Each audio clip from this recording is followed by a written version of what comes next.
Hello friends, आइए आज class 12 excellent grammar UP board की जो है उससे जो है इनडायरेक्ट का जो है एमसीक्यू देखते हैं। ये मिक्स्ड एमसीक्यूज है। एक्सरसाइज नंबर 9 तक मैं एमसीक्यू सॉल्व किया हूँ। नहीं देखें तो वीडियो भी आप एक्सीलेंट ग्रामर क्लास 12 के नाम से देख लीजिए या फिर डिस्क्रिप्शन में लिंक दूंगा, वहाँ से भी देख सकते हैं। तो ये स्कूल और कंपटीशन हर एग्ज़ाम के लिए जो एग्ज़ाम यूजफुल होने वाली है। तो चलिए देखते हैं। पहला है आपका he said let me go to the zoo tomorrow. ठीक है, तो इसका इनडायरेक्ट क्या होगा? तो ही सेड दैट लेट। ठीक है, दैट के साथ लेट तुरंत लगता नहीं, तो ये गलत है। Requested that he wanted.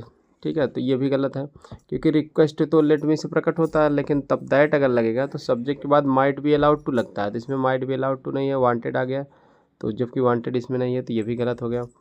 तीसरा he requested to let him go to the zoo the next day. हाँ, तो देखिए टुमारो का द नेक्स्ट डे होता है, ये सही है क्योंकि रिक्वेस्टेड के साथ टू लेट में भी, रिक्वेस्टेड के साथ देखिए दैट से भी बना सकते हैं, टू लेट से भी बना सकते हैं।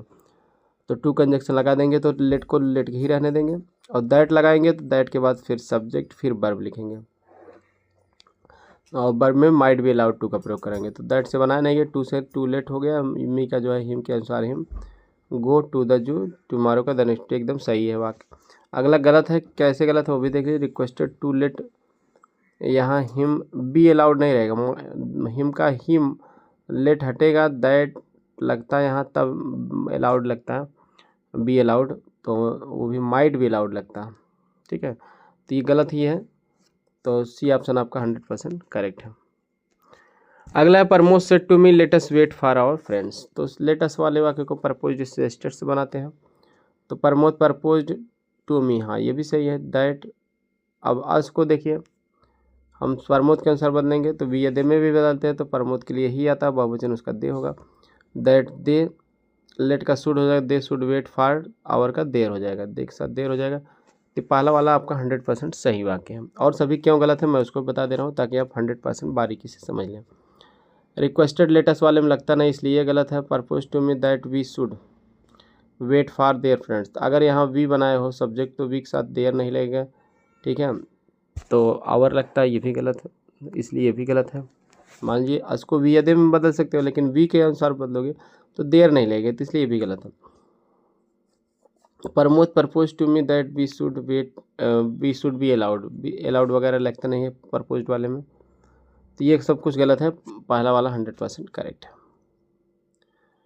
अगला तीसरा he said to his teacher good morning sir. तो ही देखिए सेड टू, अगर गुड मॉर्निंग है तो बिस्ट में बदल सकते हैं, बेड में भी बदल सकते हैं, कोई दिक्कत नहीं है। तो ही बिस्ट गुड मॉर्निंग, अगर बिस्ट के बाद गुड मॉर्निंग लिखेंगे तो लिख सकते हैं, बिल्कुल लिख सकते हैं। तो टीचर के पहले टू लगेगा, टू हिज टीचर, तो सही है ये भी। रेस्पेक्टफुली, सर के लिए रेस्पेक्टफुली लगा सकते हैं हम। रिपोर्टिंग वर्ब के ऑब्जेक्ट के बाद या रिपोर्टिंग वर्ब से पहले लगाते हैं, तो ये बिस्ट के पहले लगा नहीं तो ऑब्जेक्ट के टीचर के बाद बिल्कुल लगा सकते हैं, पहला सही है। बेड हिज टीचर दैट, तो अब bed his teacher that good morning, तो ऐसा लगता नहीं क्योंकि बिस्ट या बेड के बाद तुरंत जो है to his teacher good morning करें या good morning to his teacher, ऐसे करेंगे। Bade his teacher good morning यहाँ लिख सकते थे, लेकिन दैट लगा दिए जो गलती है, तो दैट लगेगा नहीं। ठीक है, क्योंकि दोनों ऑब्जेक्ट ही हैं, इसमें कोई और बात अगर कही होती तो जैसे how are you, I am fine, कुछ भी होता है, या I am going to school, कुछ भी कहे होते हैं, एक वाक्य अगर कहे होते हैं गुड मॉर्निंग सर के बाद, तब तो दैट लगता था। यहाँ वाक्य नहीं कहेंगे तो केवल कह दिए हैं गुड मॉर्निंग तक ही कहे हैं, तो वो ऑब्जेक्ट का पार्ट बन जाता है, तो इसलिए यहाँ दैट नहीं लगता, तो बी इसमें गलत है इसलिए। तो ठीक है, बिस्ट या बेट के बाद अगर वाक्य नहीं लिखना तो दैट नहीं लगेगा, तो ये गलत है। He said good morning teacher, ये भी गलत है। ठीक है, तो उसने कहा गुड मॉर्निंग टीचर, ऐसा तो हम कहेंगे नहीं दूसरे से। ठीक है, he said to good morning, respectfully का भी प्रयोग इसमें नहीं किए हैं। अगला वाले में ही बिस्ट रिस्पेक्टफुल्ली, तो यहाँ देखिए रिपोर्टिंग वर्ब के तुरंत बाद रिस्पेक्टफुल्ली का प्रयोग नहीं होता, ये तो पहले होता है तो ऑब्जेक्ट के बाद, इसलिए ये भी गलत है आपका। तो आपका पास बचा क्या, पहला ही बिस्ट के साथ देखिए गुड मॉर्निंग को पहले लिख सकते हैं, तब यहाँ टू लगा, टू हिज टीचर रिस्पेक्टफुली कर दिया, या he bid his teacher good morning respectfully, ऐसे भी कर सकते थे, तो पहला वाला 100% है सही। ठीक है, अगला है hermit said to me may you live long. तो हरमिट सेड टू मी, अब क्या क्या है यहाँ, विश्ड फॉर मी का देखिए। ठीक है, विश्ड फॉर मी दैट लगा दिए हैं। यू का मी के अनुसार आई हो गया, मे का माइट हो गया, आई माइट लिव लॉन्ग। सही है, 100% सही है पहला वाक्य। कैसे सही है मैं बता दे रहा हूँ। देखिए विश के साथ फार लगता है, डिजायर फार, विश फार, एम्बिशन फार, मतलब इच्छा प्रकट करने के लिए फार लगता है। तो विश के साथ फार लगा के मी लिखे हैं तो सही है, गलत नहीं है। ठीक है, क्योंकि विश फार के बाद ही ऑब्जेक्ट लिख सकते हैं हम। ये तो भाई विश दैट डायरेक्ट कर देते हैं आई माइट लिव लॉन्ग, तब सही था। अगर ऑब्जेक्ट लिखना है तो फार लगाना पड़ेगा। तो ये सही है। और क्यों गलत है अगला वाक्य ना, उसको भी हम देख लेते हैं। विश्ड के बाद यहाँ दैट नहीं लगा है कंजक्शन, ये भी गलत है। यहाँ भी विश्ड लॉन्ग लिव, लॉन्ग के साथ लिव नहीं लिखा जाता, लाइफ भले लिख सकते हैं, क्योंकि ये भी गलत है। यहाँ पे कंजक्शन नहीं लगा है, कंजक्शन भी नहीं लगा है। Wished me that I should live long, ये भी गलत है, क्योंकि मे का माइट किया था, शुड नहीं होगा। और विश्ड के बाद तुरंत ऑब्जेक्ट नहीं लिखा जाएगा बिना फार के। या तो विश्ड दैट लिख सकते हैं, हटा भी सकते हैं ऑब्जेक्ट, लेकिन लिखेंगे मी तो फार लगाना पड़ेगा। और यहाँ मेक अ माइट भी नहीं किए हैं, तो ये तरह से ये तीनों क्या हैं, गलत है। पहला वाला सही है। पांचवें देखते हैं, the wolf said to lamb you have become very talkative, be silent otherwise I would eat you. तब यहाँ दो वाक्य हैं। देखिए पहला वाक्य आपका असर्टिव है, दूसरा वाला इम्परेटिव है। तो असर्टिव में टोल्ड लगेगा, इम्परेटिव में जैसा भी अर्थ रहेगा उस हिसाब से लगेगा। तो यहाँ क्या भेड़िया जो है लैम मेमना से कह रहा है, you have become very talkative, तुम बहुत बातूनी हो गए हो। बी साइलेंट यानी शांत रहो, otherwise I will eat you, नहीं तो मैं तुम्हें खा लूँगा। अब यहाँ क्या है, हम दूसरे से कैसे कहेंगे, the wolf said to lamb, said to को टोल्ड नहीं किया, पहला वाक्य गलत ही हो गया। दूसरा है the wolf told the lamb, हाँ सेड टू को टोल्ड किए, ये सर टू है, सही है। दैट यू का ही हो गया, हैव का हैड हो, ही हैड बिकम वेरी टॉकटिव, ये भी सही है। उसके बाद सो ही वुड ईट हिम, इसलिए वह उसे खा जाएगा, अदरवाइज भी चलाना, नहीं तो शांत हो जाओ, ये तो गलत है। ठीक है, so he would eat him otherwise be silent, तो यहाँ गलत हो गया, अदरवाइज। ठीक है, उल्टा लगा दिया, तो पहले बी साइलेंट वाला बात तब अदरवाइज आना चाहिए, तो इसलिए ये भी आपका क्या हो गया, गलत हो गया। तीसरा वाला वाक्य, the wolf ordered the lamp to be silent other, ठीक है, otherwise he would eat him because he had become very talkative, तो ये भी उल्टा बना दिए हैं, पहले टॉकटिव वाले बात बताना चाहिए। ठीक है, अब यहाँ अगला वाक्य जो बच रहा है, देखते हैं, the wolf told the lamb that he had become very talkative, बिल्कुल यहाँ तक सही है, पहले बात टोल्ड से बनाया। दूसरे वाले में क्या है कि एंड ऑर्डर्ड हिम, एंड से हम जोड़ देते हैं, अगला वाक्य अगर अलग प्रकार का रहता है, यानी अलग प्रकार मतलब जैसे पहला असर्टिव है तो दूसरा इम्परेटिव है, तो वो अलग ही हो गया। तो अलग वाले में हम क्या कहते हैं, पहले एंड से जो नियम यही है कि पहले वाले को आप जिस हिसाब से वो लिखिए, दूसरे वाले में पहले एंड लगाइए, फिर उसके बाद अलग वाक्य है तो उसी हिसाब से आप रिपोर्टिंग वर्ब लगाइए, फिर ठीक है कंजक्शन लगाइए, ऑब्जेक्ट होता है ऑब्जेक्ट लिख के कंजक्शन लगाइए। तो यहाँ सारे नियमों का पालन किया गया है। एंड लिखा गया तो अगला वाक्य में आदेश दे रहा है कि शांत रहो, नहीं तो मैं तुम्हें खाने, पहले आदेश दिए शांत रहो, बी साइलेंट, तो ऑर्डर लिखे हैं तो ऑर्डर यहाँ कर दिया गया, ऑर्डर्ड हिम उसे आदेश दिए, टू बी साइलेंट, टू से जोड़ दिएगा, टू बी साइलेंट शांत होने का, otherwise I will eat you है तो ही वुड ईट हिम हो गया। एकदम 100% आपका ये वाक्य एकदम सही है, तो आपका डी आंसर करेक्ट। अगला है, Jay said to Ramesh where do you live, तो जय आज पूछ रहे हैं तो आज जय आज Ramesh where do you, you को रमेश के अनुसार ही हो जाएगा, लिव का लिव्ड हो जाएगा, डू या डज के साथ नॉट नहीं रहता तो इनडायरेक्ट में हट जाता है, तो हो जाएगा जय आज रमेश वेयर ही लिव्ड हो जाएगा।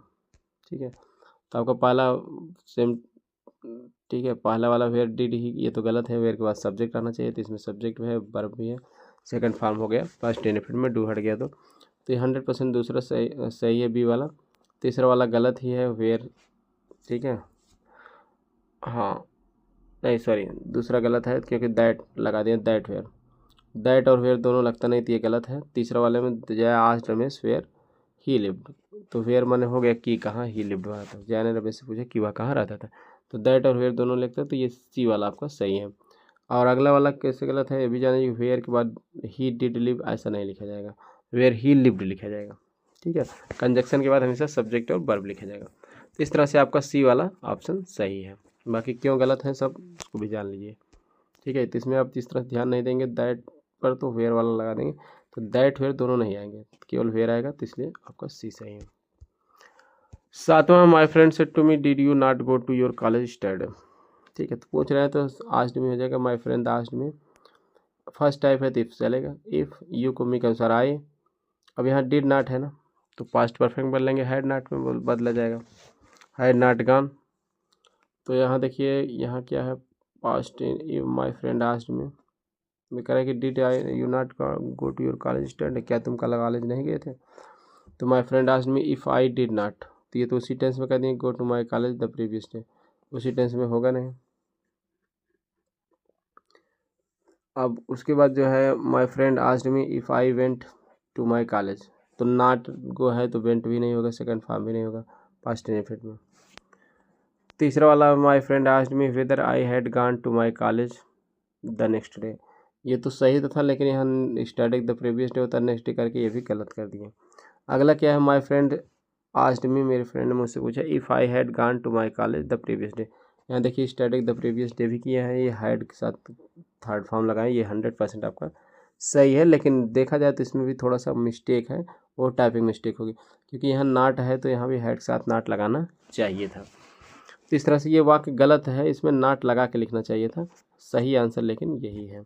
अब बाई चांस आपके पेपर में कंपटीशनल एग्जाम में बाई चांस नहीं भी आया है तो आप इतना ध्यान दीजिए कि अगर थोड़ा सा गलती भले है लेकिन यही ऑप्शन आपको लगाना पड़ेगा, क्योंकि भाई डिड के साथ फर्स्ट फॉर्म को हैड के साथ थर्ड फॉर्म में बदलते हैं, तो हैड के साथ थर्ड फॉर्म इसी में है और किसी में हैड के साथ थर्ड फॉर्म है भी, तो यहाँ देखिए इसको नहीं बदले हैं, स्टार्टिंग द प्रीवियस डे नहीं बदले हैं, नेक्स्ट में कभी नहीं होगा, बीती बात को हम फ्यूचर में नेक्स्ट में लिखेंगे नहीं, प्रीवियस लिखेंगे, तो यही डी वाला ऑप्शन सही है, लेकिन यहाँ नाट लगा के लिखना चाहिए था, थोड़ा सा टाइपिंग मिस्टेक है, किताब में ही गलत दिया है तो आप फिलहाल यही मारेंगे आप, ठीक है।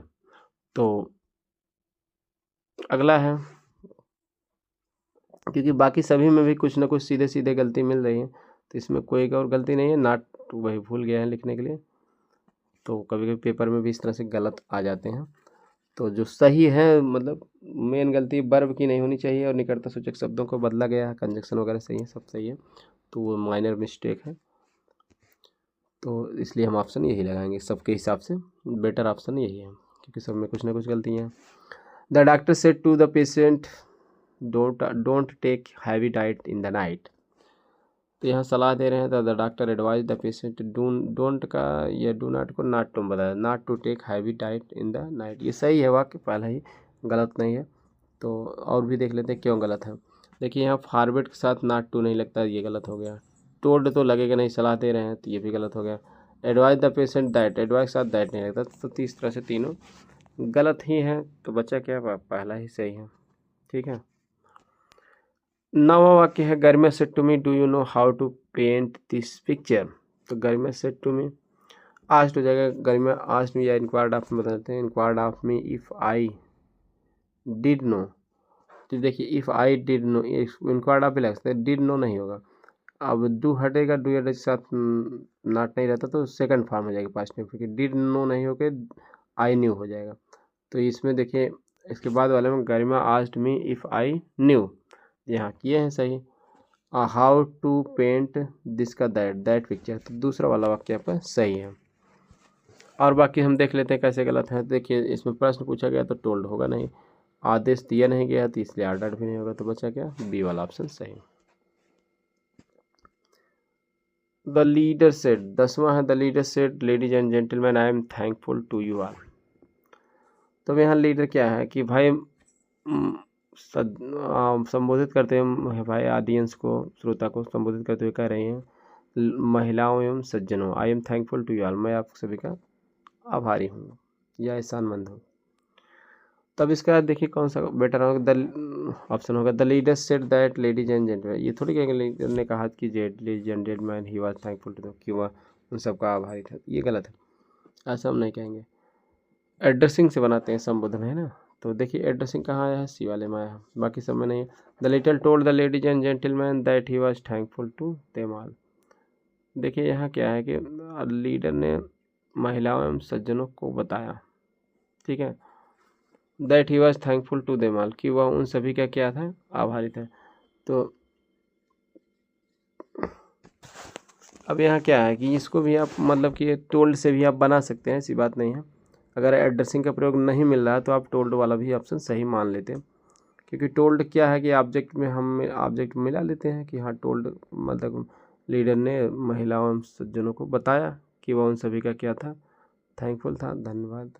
तो लेकिन ये कह रहा है लेडीज एंड जेंटलमैन ना, संबोधित कर रहा है, तो संबोधित करने के लिए एड्रेसिंग का प्रयोग बेटर माना जाता है। तो एड्रेसिंग द ऑडियंस माने श्रोतागण को संबोधित करते हुए, हम ऐसे भी कह सकते हैं श्रोतागण को संबोधित करते हुए, the leader said that, leader ने कहा कि he was thankful to them all, कि वह उन सभी का एहसानमंद था। हम इस तरह से दूसरे से बताएंगे ज़्यादा बेटर ये वाला कहेंगे हम, क्योंकि एड्रेसिंग हम कर रहा, संबोधित कर रहा, तो हम यही कहेंगे ना कि ऑडियंस को संबोधित करते हुए नेता ने कहा कि वह उन सभी का आभारी था। भाई नेता कहेगा तो लेडीज एंड जेंटलमैन कहेगा, आप थोड़ी ना कहोगे, तो आप यही दूसरे से बताओगे कि नेता ने ऑडियंस को जो है कहा, ठीक है, संबोधित करते हुए कहा कि वह उन सभी का क्या था, आभारी था। तो अगर ये सी वाला ऑप्शन आपकी मतलब इसमें नहीं होता, एड्रेसिंग से नहीं बनाया होता, तब टोल्ड वाला आप काम चला लेते, लेकिन एड्रेसिंग सीधे सीधे मिल जा रहा है, तो आपको सी वाला ऑप्शन आपको लगाना है, और किसी में एड्रेसिंग है नहीं। चौथा ऑप्शन कैसे गलत है, the leader told the audience that he was thankful to them all. तो ऑडियंस तो कर सकते हैं, लेकिन जब संबोधित कर रहे हैं तो एड्रेसिंग का प्रयोग बेटर माना जाएगा, ठीक है। तो इसमें बेटर ऑप्शन आपका सी है, अगर सी नहीं होता एड्रेसिंग तब आप बी मारते। तो आई होप समझ में आ गया होगा। ऐसे यूजफुल वीडियो पाने के लिए चैनल को सब्सक्राइब करके बेल आइकन को ऑन रखें, ताकि समय से वीडियो की नोटिफिकेशन मिल जाए। अगर आप पहले से किए हैं तो आपको बहुत बहुत धन्यवाद। तो सीखते रहिए और दोस्तों के साथ भी भेजते रहिए, शेयर करते रहिए, क्योंकि sharing is best caring. Thanks for watching video, मिलते हैं नेक्स्ट वीडियो में।